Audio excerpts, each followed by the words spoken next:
За манай далбаатай ингээд саянд карго эдлийн цех 2 байт юм байна.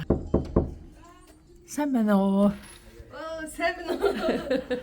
За оюуна гэдэг үү Тий. Тэр харин уцаар би яриад асуугаад исэн хүн байна. За. Ямар үйлчлэгээ тэгээ хувцс засдаг уу? Төрлийн хувцас зассан. Тийм үү? Европ болон Монгол хувцснууд юм. Woodfield Mall дотор Nordstrom дэлгүүр дотор ойдлчин хийж агаад. Оо чи тэгээд хумсны салонд бас ажиллаж үзсэн. Тэгээ хийм цэвэрлэгэн дээр ойдлчин хийж үзсэн. Тэгээд Nordstrom сүүлдээ Nordstrom-ийн ойдл 100 яг Nordstrom-ийн ойдлчин хийсэн. Тэгээд сүүлдээ за өөрийнхөө юм хий гэж бодоод тэгэл өөрийнхөө юм хийсэн шүү дээ. За. Юу Туркийн тэр үйлдвэрт яагаад ажиллах вэ? Цалин тийм өндөр юм уу? Тэр цалин өндөр шээ. Тэр ингээ бүр шал нэг хөндлөн байгаа гинт тий харин тий. Тэр болохоор яасан бэ гэхээр Нино гэдэг нэг аюул үйлдвэр намайг бичиг барих спонсор. Тэгээд гэрээний дагуу ажилласан. Тэр ажиллаж басчаад ирсэн. За их баярлалаа бас юм нарийн нэнд юм бусд монголчуудад хэлж байгаа за.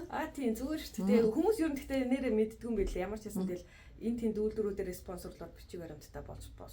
Боломжтой. Миний юмыг ер нь хэдийгээр гаргаж чадах байна. Танд яг хизээ хэрэгтэй байлээ. За би нэг яраггүй. Тийм үү. Тэгвэл би тэгэл өөрийнхөө ажлыг харж байгаа л хэрвээ эх 7 оны 2 дахь ч юм уу байвал болох уу? Болно шүү дээ. Тийм тэгвэл яарч ивэл яах вэ? Хэрвээ яарч ивэл танд яг одоо бүтээсөөлөр хэрэгтэй байна гэвэл би мэдээж хагас өдөр нойж оёод тэгээд тань мессеж чинь таны юм болчлоо ирээд аваарай гэж. За. Хэрвээ та бүхэн манайхаар үйлчлүүдийг гэвэл 630 251 01 49 гэсэн дугаараар холбогдож болно. Эсвэл миний Facebook page Yuki's Sewing Shop гэдэг миний пэйж байгаа учраас Чикаго Монголс дээр зөндөө явж байгаа даа. Тэрлөө бас холбогдоод манайхаар үйлчлүүлж болно. За их баярлалаа шүү. За баярлалаа. За баяртай. Сайхан баярлалаа шинэ оны минь. Шинэ оны минь сайхан. За баярлалаа.